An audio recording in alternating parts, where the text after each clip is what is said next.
iOS 14 is here, and in this video I'm going to run down the main new developments over iOS 13 that you need to know about to get the best out of your iPhone. Oh, and if you're wondering, I'm also doing a rundown of iOS 14 for iPads too. Brace yourself, there is a lot to tell you about, so let's go.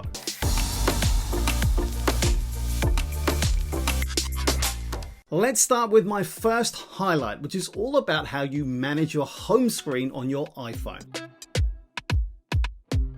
To be honest, I have always struggled with how cluttered this can get, even if you group the apps together manually. With the new app library, iOS promises to replace endless screens of app icons with a new space at the end of your home screens that organizes all your apps into one simple and easy to navigate view. So rather than you having to manually create folders for specific types of apps, they will be auto sorted into categories such as suggested for the apps you're likely to need next based on your habits. The apps are arranged into each folder so that the ones you use the most will be accessible at the top end of the app library without actually having to open the folder. It's a handy system to find things you need quickly. And the beauty of it is that while the app icons exist in your various home screens, you can go into jiggle mode, tap the dots at the bottom of the screen, and then edit pages and untick the various home screens to hide them from view. So everything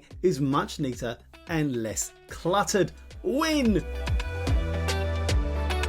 The second big development is redesigned widgets. Now this feels like a direct ripoff from Android screens when I remember having these when I had an Android device, but it's pretty handy for iOS users nonetheless, so you can look forward to this. Widgets have been used to give you information at a glance, but whereas they before have been stacked together on a separate Today view screen, in iOS 14 they can be dragged and dropped into your home screen and placed among your app icons. Like I said, very Android. They've all been designed to be data rich, and they will come in a variety of sizes so you can pick the level of information you want displayed. And if you don't want too many widgets, then you can opt for a smart stack, a kind of widget portal that you can swipe on to access the widget you need for that moment. It's smart enough to present the widget that you're likely to need at that time of the day. So for example, you might get a news feed in the morning and a summary of your exercise activity stats at the end of the day.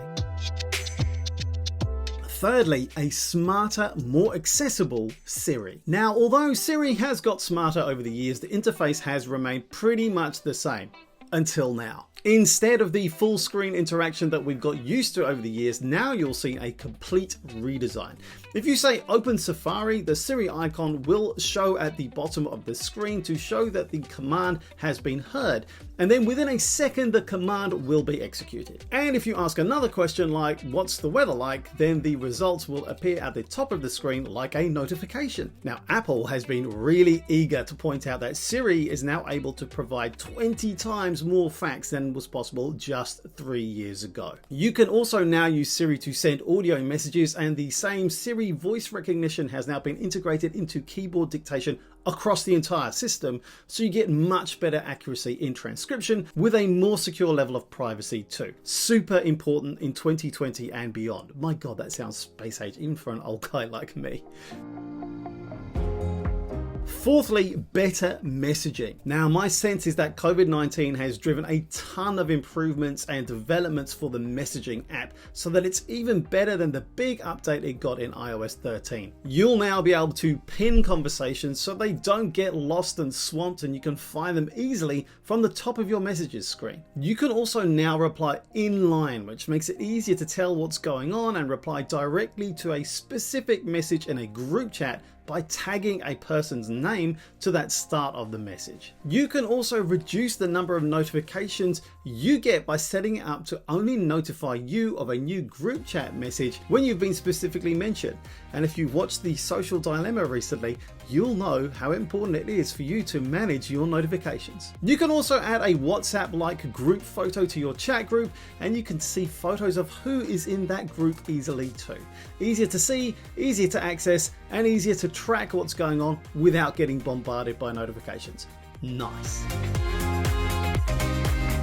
Fifth, new app clips. Now, app clips is potentially one of the most interesting and underrated features of iOS 14. With app clips, you are able to get the right app at the right time for exactly what you need. Now imagine you need to pay for parking, but you don't know which app you need because there's just so many of them these days. Just point your phone at the QR code, the NFC code, or the new app clip code, which I haven't seen around yet, but I'm sure will be coming, and the App Store will bring up the right app and bring up a card for it that you can tap on to perform a task. Now the beauty is that you aren't downloading the whole app, just a light version of the app that gives you precisely the functionality you need at the time you need it. Add to this the fact that Apple Pay and sign in with Apple are incorporated into app clips, and you won't have to create accounts or even enter payment card details at the time of need either, so long as it works nicely with those features.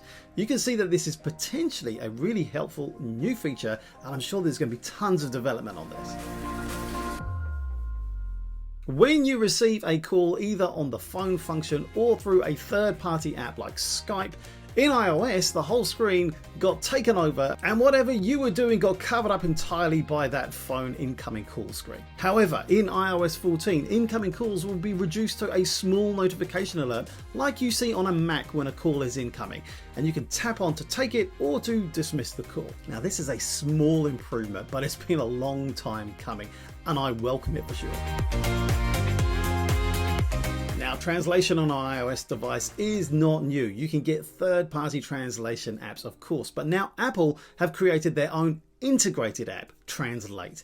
You can translate your voice and text between 11 different languages in an instant, and by turning your phone into landscape mode, the Translate interface will switch into conversation, with both sides of this conversation taking up a separate side of the screen, making it easier for both sides of the conversation to follow along.